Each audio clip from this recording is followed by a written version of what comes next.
All right, guys. Today we want to go over pillar 4 of our 9 pillars of fitness, and remember their order. Number 1 is the most important: joint health, joint mobility. If your joints fail, game's over.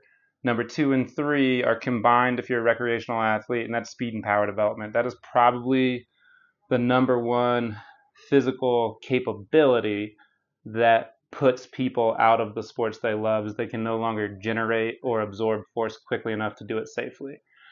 The next one is something most people are pretty familiar with, and most people train to some aspect, but we want to dial it in a bit more. So strength. When we talk about strength training, we're talking about true strength, absolute strength, and relative strength. So, doctor, why do we care about true strength training when it comes to longevity and athletic performance? Sure. So, strength training, well, let's just start the ability to produce force is what we consider strength. And that underpins many of your other qualities that you need to have an active lifestyle, to have a healthy lifestyle, long down the road. So, Mhm. if you're going to do something fast, you have to be able to produce enough force to do that quickly, right? Correct. So, maximum strength training is kind of the requisite quality to then be able to achieve all of those other things that you might do out and about in the mountains. Yep. And as far as longevity is concerned, as we get older, we all know that we tend to kind of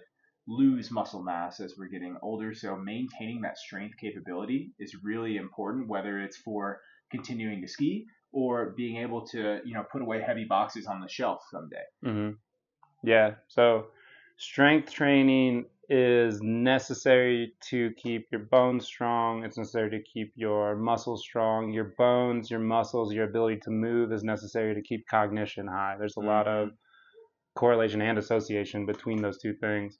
So strength training is incredibly important. And in here specifically, and it's probably the same and worse in other places, we see some failures of understanding of what strength training is. We'll get people that come in here and they're like, yes, I strength train, but I like to do like sets of like 15 to 20 because it's safer. So debunk that a little bit.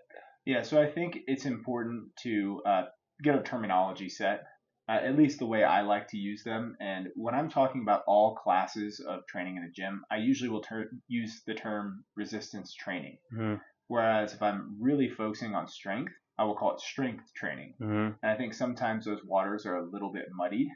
Um, and when you look at the research as far as injury prevalence per like hour of exposure or per session or whatever it may be, heavy strength training has some of the lowest injury percentage of any competitive active activity, Mm-hmm. including team sport, including hiking, mountain biking, whatever it may be.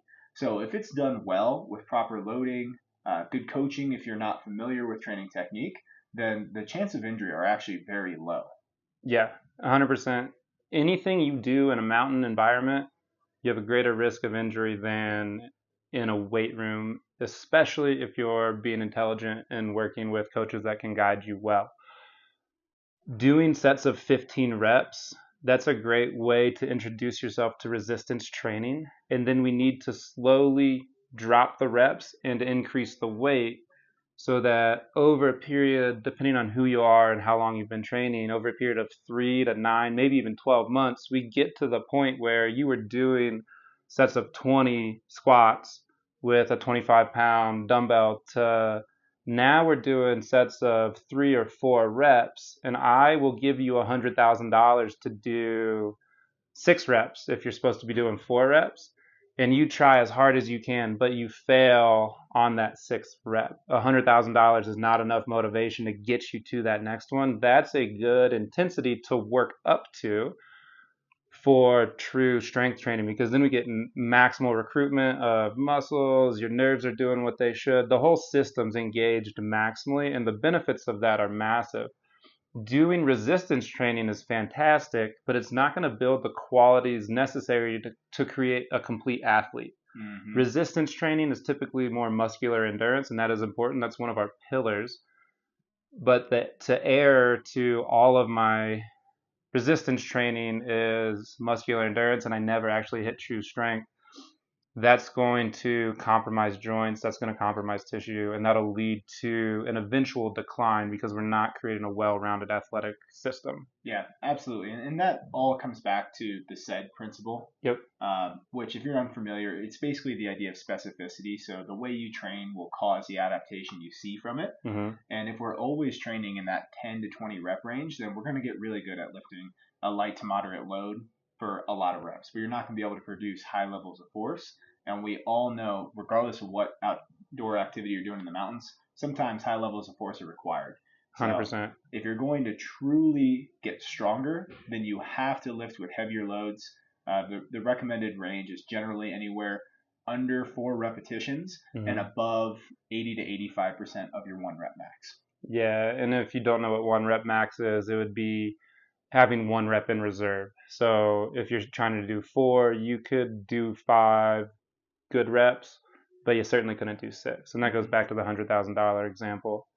So there's another crew of people that we run into here, and I've run into them all over the country, is people that strength train. They understand strength training. These are typically dudes somewhere from 45 to 65 years old. They come in and tell us how we should coach them strength training. We love that, by the way. Um, and you get like this crowd, they know how to lift, they know how to train, but they've only strength trained and they've skipped speed and power. So they end up falling while skiing, or they stumble on a downhill hike and they have to quickly put more than their body weight on their foot and stop really quickly to not fall over. And then their quad tears or their knee pops or something like that. And that's where the SAID principle comes back into play, specificity. So the rate of force development when we're strength training is usually fairly slow. That's why speed and power is important, to learn how to move a moderate to lightweight pretty fast. And that's a really, really important athletic quality.